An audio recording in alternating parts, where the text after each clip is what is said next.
I'm so sorry I didn't wear my houndstooth jacket. After 28 years, you'll learn to do that with Word of the Day. I structured that introduction listing a lot of the things that I do in the outside world. And my purpose here today is to help link in your minds the value of the Toastmasters experience and training, particularly relative to club speech contests, and the success that you might achieve in the outside world. Since I'm an old guy, looking back on a long career of circuitous decisions that I have made and experiences that I've had, I can offer you some of this perspective which I did not have when I was a newer Toastmaster in the middle of my working years. So, club speech contests. How many of you put on a contest? All right, well, I'm speaking to the choir here. For those of you who have not put on a contest, and for those of you who might want to do it again, because really once you do these activities in Toastmasters, it's about practice. Practice not only for being successful in the club environment, but practice so that you can be successful out there in the real world, where it counts for the big bucks and the big self-esteem hits. So we put on club contests, and they have all the leadership elements that we need to be successful out there.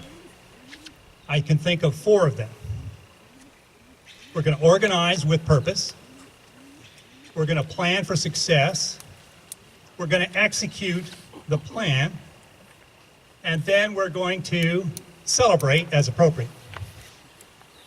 If you can learn to do that with your club contests, then you can learn to do that in the outside world. I'll give you some examples of activities that I've done out there just to kind of give you a sense of what might be coming down the line for you. There's also a set of skills that we learn by putting on a club contest. Can anybody give me an example of skills that you might pick up in the process of putting on a club contest? Yes, sir. Organizational skills. Organizational skills, yes. That means identifying what it is you want to have happen. You come up with a vision, and then you're going to figure out where the resources are so that you can bring it all together and make it happen. Time management. Time management. You don't just decide that tomorrow you're going to hold a club contest, all right? And it's got to be able to occur over a certain period of time, and you've got to be able to figure out how many contestants you've got, and therefore how long is it going to take. When people show up, they can expect when it's going to start and when it's going to end. Jim? Recruiting volunteers. Recruiting volunteers, yes. We don't do these things ourselves. We've got to get volunteers. It's a volunteer organization. We have to get other people to help us set a vision for them and expect that they're going to help make that whole vision come together. Hand in the back over here. Team building? Team building. Yes, again, we've got to bring other people together. We've got to delegate, set the vision for them. Now I'll ask one more here and then we'll move on. Yes? Cat herding skills. Cat herding skills. And that's what leadership is about, is it not? Yes, getting other people to go and do things that they wouldn't otherwise do themselves. Now there's one skill that I haven't heard mentioned yet, and it's what I call the power of the ask. You have to learn how to ask other people to help you with a vision. Would you come and bring the coffee? Would you be the Toastmaster of this function? Would you be the chief judge? And it's not the generic ask through emails. Would anybody be interested in being the Toastmaster? No. No, you want to get success. You don't want just anybody signing up for these roles. You want to go and say, would you be the Toastmaster of this contest? Because I've watched you and I know you've got the potential for that. That's what John D. Lee did for me. First Toastmaster contest I was Toastmaster of was his division contest. And I've been doing contests as Toastmaster for a long time ever since. Great experience. So, you've got to exercise the power of the ask. If you can get good at asking people to help you out, and yes, they will reject you sometimes, but mostly they will buy in. They want to be asked. All of you want to be asked to be helpful, to be a part of something that's going to be successful. So we talked about the 4 leadership elements. We've talked about some of the skills that you develop. Let me give you a few examples how I put those kinds of information. For me, going from not knowing what I'm doing, feeling like Tracy was when she was trying to organize this melee here. You know, it's kind of scary, isn't it? But if you do it over and over and over again, you get subconsciously competent about it. And then when those opportunities in life come down the road for you, which they will for all of us, you'll be able to step up and make good memories for yourself. I'm going to give you several examples for me. First one is my mother's 80th birthday. Now, I grew up in a small town in western Colorado. Happened to be on a ranching and farming environment. My parents were pillars of the community. Me and my 2 brothers grew up in the family, very heavily influenced by my mother. She was very influential in the community, member of lots of organizations. Everybody knew her, very revered her. She's going to turn 80. And my brothers and I decided we're going to put on a party for Mom. It's going to be a surprise. People are going to come from all over the country, relatives, friends from the community. We had about 80 people show up as a big surprise for her. Now, this is a woman who has not only survived cancer once, she survived cancer 6 times. And she beat it. When she finally died in 2012, she was cancer-free. Tough, Irish, German from northern Wyoming. We decided we're going to put on a big event for Mom. This is important. So I came together with my brothers, their wives, and we were able to plan it out, decide what the vision was. The purpose here is to celebrate Mom. Found a location, arranged for the food, delegated out who was going to do all these things. I put together a PowerPoint of her life. My brothers and I all spoke. It was a great event, great memory for us as we look back on it. I was able to help contribute to that success. Wasn't just me, but I was able to help contribute to that success because of the Toastmasters background that I've got, putting on speech contests. All the same elements were there. 8, my parents had their 60th wedding anniversary. We came together again, big plan. What are we going to do? And set it up so that people would come by the house and visit them. I had another PowerPoint running in the background. All the organization that it took for a big successful event. I'm the one who gave the toast at the family dinner afterwards. Again, big successful memory because we were putting together the basic leadership elements to make it all happen.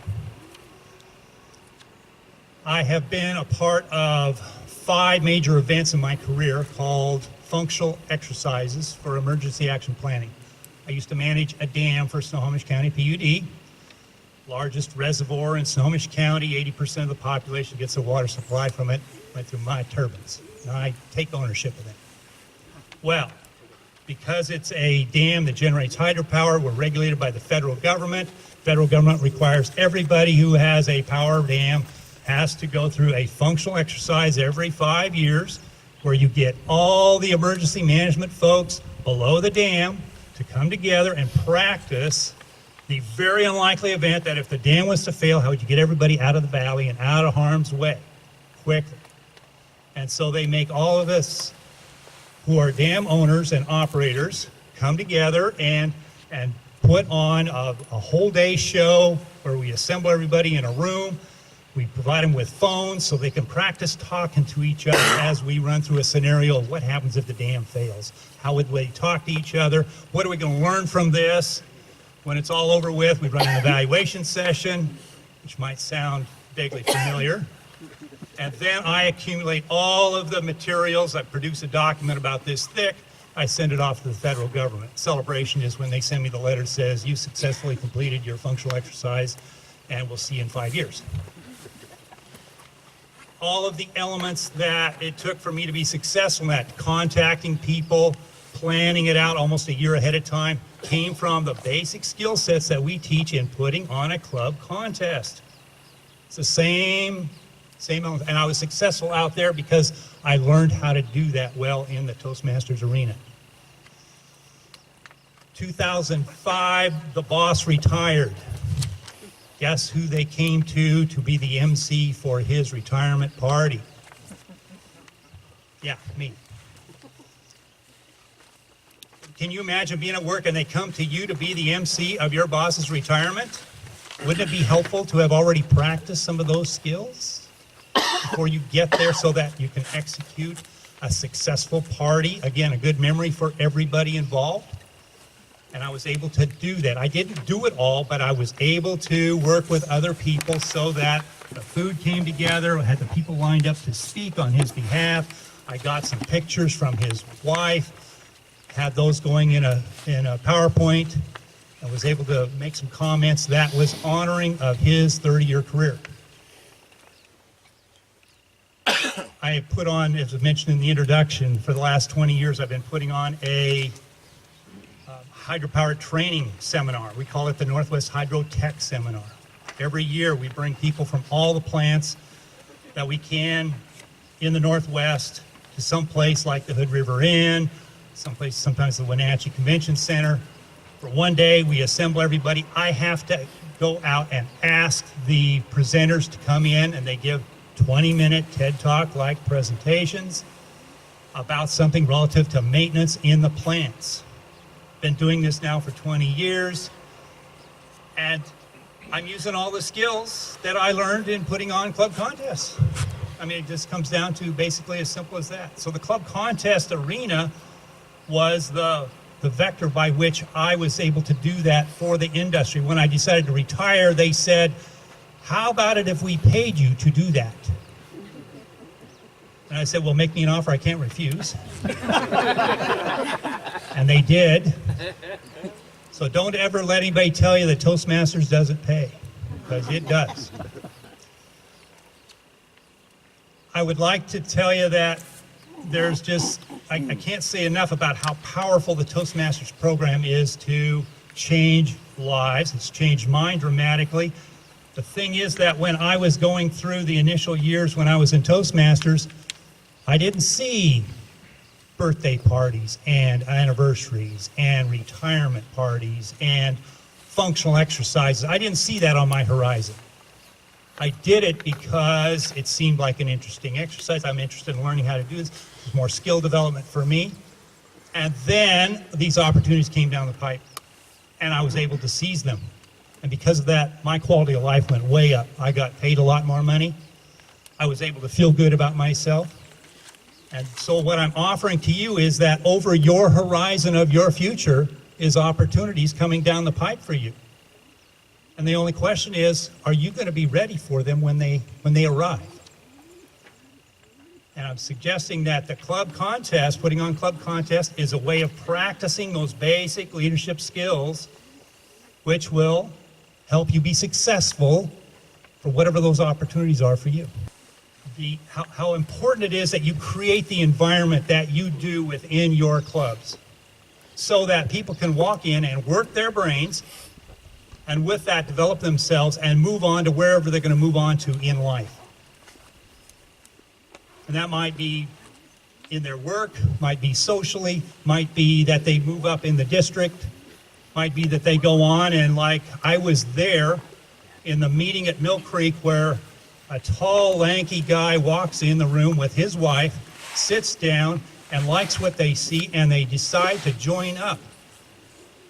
And now Vladimir Balabanov is about to go off to the International Toastmasters Convention and compete in the World Championship of Public Speaking. And I was there when he walked in the room. And it's all because a Toastmasters environment was created that allowed him to take off. And you can do the same in your club for whoever is going to be walking in your future.